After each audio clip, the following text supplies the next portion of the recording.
예, 할렐루야, 여러분 반갑습니다. 와우, 국악이 환하게 보인다의 저자, 박학범 인사드리겠습니다.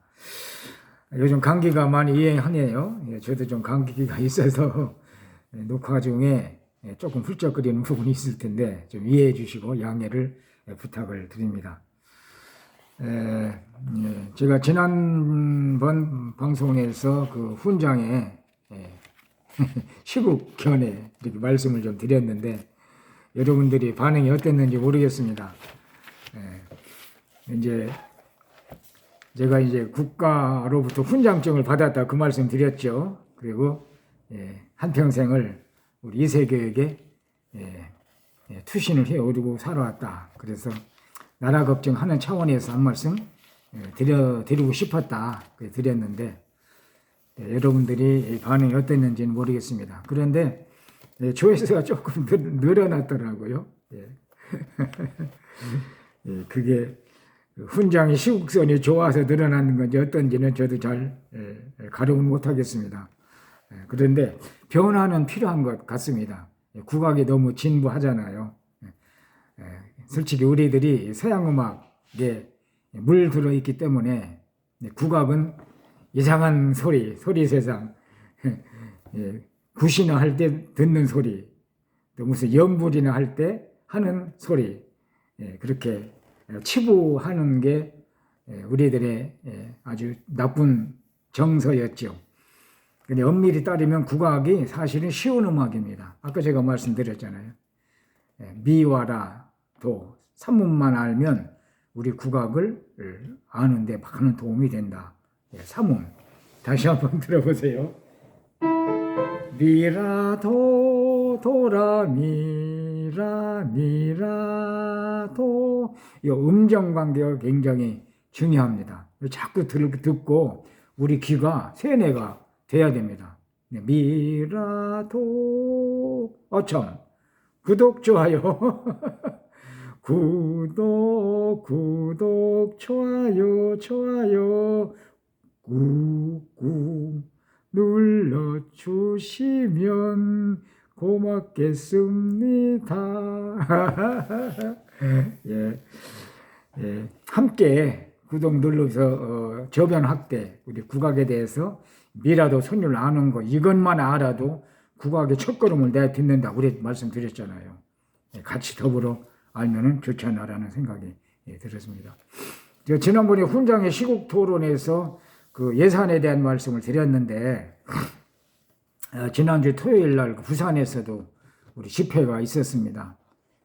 그 부산에 손 무슨 목사님이던데 손 무슨 목사님께서 주도해서 집회를 했는데 아마 그 손 목사님도 현재 시국이 굉장히 마음이 아픈가 봅니다. 마음이 아파서 그렇게 집회를 하게 됐고 광화문에는 전광훈 목사 제가 경칭은 생략하도록 하겠습니다. 전광훈 목사 그분이 또 나라 사랑을 많이 걱정해서 그렇게 큰 군중 집회를 열고 계신데 참 대단한 분이시죠. 전광훈 배짱도 대단하시고 또 나라 사랑에 대한 깊은 그런 성찰 그리고 탐색 그리고 매진, 배짱 이런 것들이 참 좋으신 분이십니다. 저는 이 전광훈 또 선현보 목사님인가요? 그분들 또 우리 이재명 민주당 대표님들 생각해 보면은 그분들의 공통점이 있더라고요. 말을 참 잘해요. 말씀을 그렇게 잘하실 수가 없어요. 또 언어 구사, 또 문장 이렇게 이어가는 것도 굉장히 잘하시더라고요. 그러니까 리더의 의식이 오른다는 것은 아무나 할 수 있는 부분은 아닌 것 같고요. 우선 설득할 수 있는 말이라고는 매개체를 어떻게 구사하느냐에 따라서 그렇게 지도자의 의식이 올라간다라는 생각을 많이 합니다. 이제 우리 민주당과 이재명 대표께서 그 예산 삭감에 대한 말씀을 이제 제가 드려서 이제 마침 이재명 대표께서 민생 예산 25만 원씩 주는 거 그거 없애고 포기하겠다 말씀하셨고 또 추경 예산 하는데 힘쓰겠다. 아주 좋은 발상이고 국민들이 아마 굉장히 좋아하셨을 거예요. 조금 늦은 감은 있지만 참 잘하셨습니다. 근데 그 선현보 목사님 그분이 한 말씀 중에 그런 주장을 하더라고요. 공공기관의 동성애자 30% 채용이 웬 말이냐. 동성애자, 동성애 하시는 분들의 자기들의 그 하고 싶은 선호도를 제가 좋다 나쁘다 얘기할 필요는 없죠. 그분들이 원해서 하는 거니까. 그런데 결국 동성애의 결과가 서로 인격에 좀 아픔을 줄 수 있다. 그리고 신체적으로도 어려움이 있을 수 있다. 걱정돼서 이제 동성애에 대해서 견지하는 목소리가 큰 것 또한 사실입니다. 동성애자들은 우리가 돌봄과 보호의 대상인데 그 동성애를 권유하고 장려하는 그렇게 할 필요는 없다. 저도 비교적 그쪽 생각을 갖고 있습니다. 그러니까 이 선현보 목사님은 동성애에 대해서 성경적으로 옳지 않다라고 판단이 되셨나 봐요. 그래서 공공기관의 동성애자 30% 채용은 그거는 해서는 안 된다 주장을 하셨더라고요. 또 이제 그 내란죄 문제를 이렇게 하셨는데 윤석열 대통령이 내란죄로 이렇게 들어가셨다가 또 나중엔 또 내란죄가 아니다 그렇게 또 그 내란죄를 빼라고 그랬다고 그러더라고요. 그러니까 이분이 또 그게 마음이 아프셨나 봐요. 내란죄라고 선동하더니 내란죄는 빼라고. 예.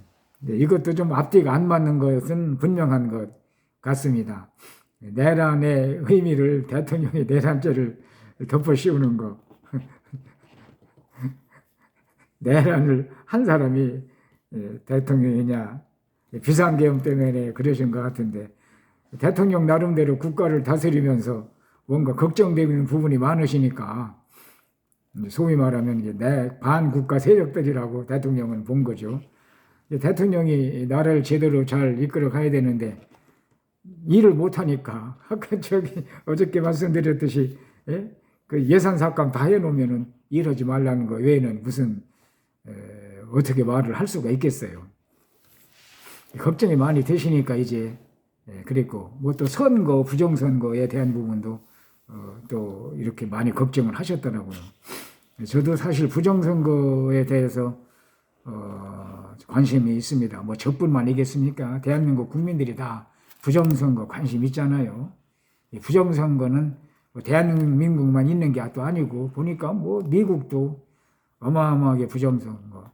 트럼프 대통령이 지난번에도 부정선거로 대통령에서 안 됐다. 선거에서 떨어졌다. 그래가지고 바이든 대통령하고 악수도 안 하고 헤어지고 말았잖아요. 이제 부정선거에 그런 아픔이 트럼프 대통령에도 있었고 또 어디 저쪽 중앙아시아 키르 무슨 스탄인가요? 그쪽 대통령도 부정선거 때문에 많은 고통을 겪었다고 그런 말이 있고 뿐만 아니라 전 세계적으로도 상당히 부정선거에 영향이 컸다라는 그런 언론의 보도가 있었던 건 사실인 것 같습니다.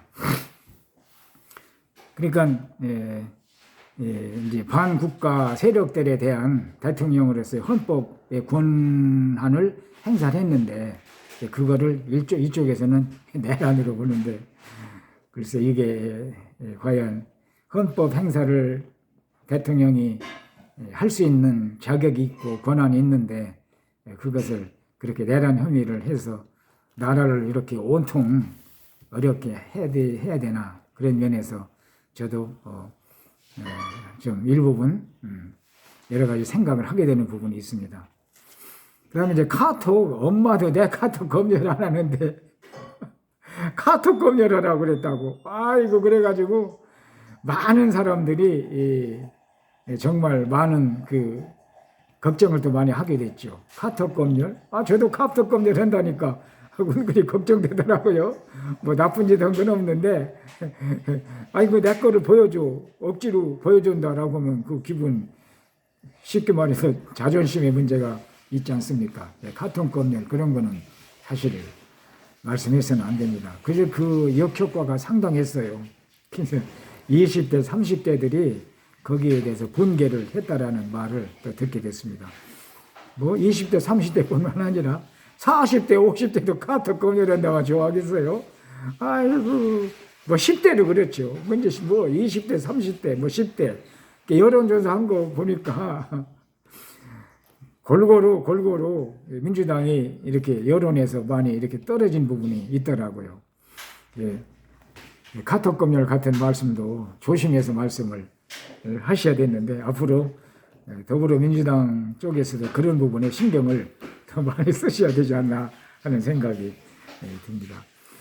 그 바람에 호남도 대통령 이렇게 구치소에 계시니까 호남에 계신 분들도 걱정을 많이 하시죠. 그렇잖아요. 그래도 잘했든 못했든 내가 뽑은 우리 국민들이 뽑은 대통령인데 꼭 이렇게 구치소에 영어의 몸으로 그렇게 해야 될까? 그런 면에서는 많은 국민들이 역시 퀘션 마크를 갖고 있는 것만큼은 분명합니다. 그래서 호남에서도 윤 대통령 지지율이 41%, 그 손 목사님 얘기입니다, 이거. 41%까지 껑충 뛰었다.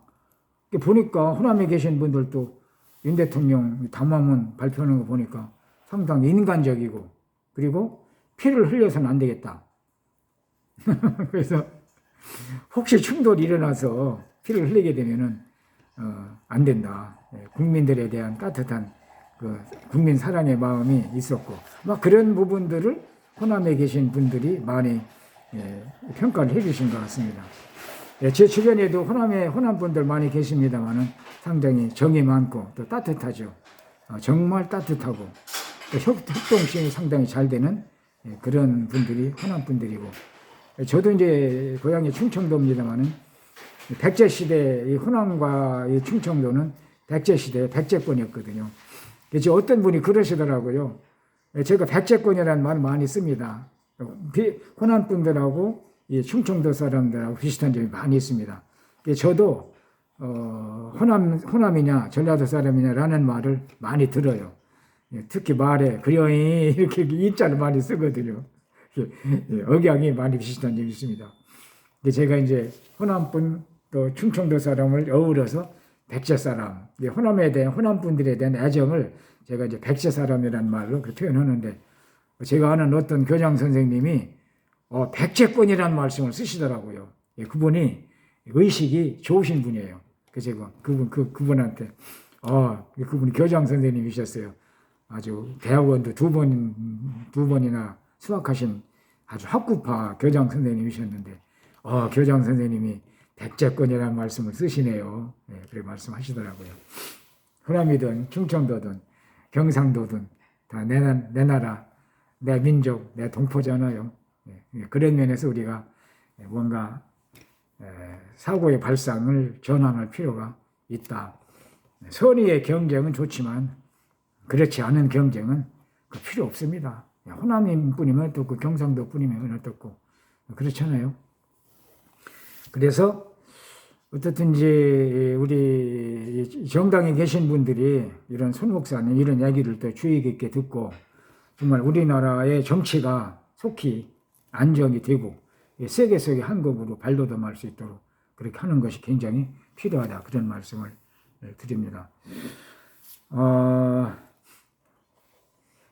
제가 좀 드린 말씀은 좀 있는데 그건 또 시간이 벌써 14분이 흘러서 우리 국악에 대한 말씀 조금 더 드리고 일단 오늘 수업을 마칠까 하는데 우선 제가 이 책을 한번 이제 책에 대한 이야기를 이제 한번 흘려볼까 합니다. 이제 시작하며라는 부분이 있는데 이 시작하며라는 글을 꼭 읽어주시면 좋습니다. 그리고 시작하며 읽어주시고 그 다음에 마치며 맨 책 끝에 있는 마치며 그 두 부분만 읽어주셔도 크게 도움이 되십니다. 근데 이 책이 전국 서점에 일제히 깔렸더라고요. 이 제가 유튜브를 하게 된 결정적인 동기도 제가 아는 사람이 그렇게 얘기를 해주시더라고요. 이 책이 서점에 다 깔렸다고 그래요. 전 그렇게 깔리는 거로 생각을 사실 못했거든요. 그래서 용기를 얻고 그러면 이 책을 좀 적극적으로 소개를 하는 시간을 가져야 되겠다. 그래서 이 책을 쓰게 된 동기도 중요한 동기 하나의 원인이 되고 있습니다. 우선 제가 여기 오드리 헵번 얘기를 했습니다. 오드리 헵번이 참 미인이시죠. 이 사람이 로마의 휴일이라는 주연을 했죠. 저도 한번 내용을 봤는데 참 감동적인 부분이 많이 있죠. 저희 집사람도 로마의 휴일에 푹 빠져가지고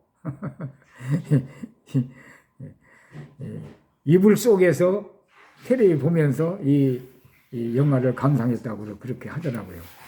이제 오드리 헵번인데 이 사람이 아주 짧은 머리를 한 그런 청순한 공주로 이 아프리카 사람들을 돌보게 됩니다.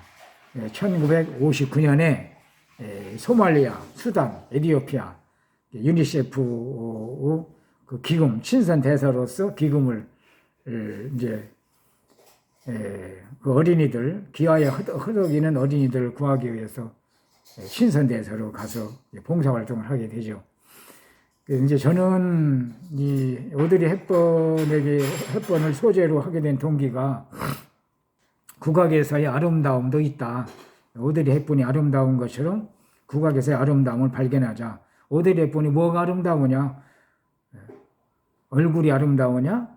아름답죠. 그러나 더 아름다운 것은 그런 소말리아, 또 이디오피아, 수단 같은 오지에서 불쌍한 어린이들을 돕는 그런 정말 희생을 거듭하는 그런 모습을 우리들이 보고 눈물도 흘리고 그런 모습을 보게 되지 않습니까? 그래서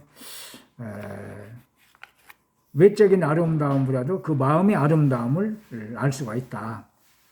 그러니까 우리가 국악 공부를 하게 되면은 이 책을 읽게 되면은 결국 여러분들도 진정한 오드리 헵번을 만날 수 있다. 음악 세계에서의 우리 국악의 아름다움을 진정으로 만날 수 있다. 그런 말씀을 드리기 위해서 이 책이 시작하는 부분에서 언급을 했습니다.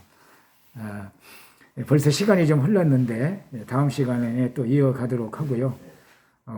제가 이제 이를 끝마무리 말씀을 드리면서 또 구독과 좋아요도 한번 눌러주십사 말씀을 드리면서 오늘 말씀을 여기서 맺도록 하겠습니다. 여러분 고맙습니다.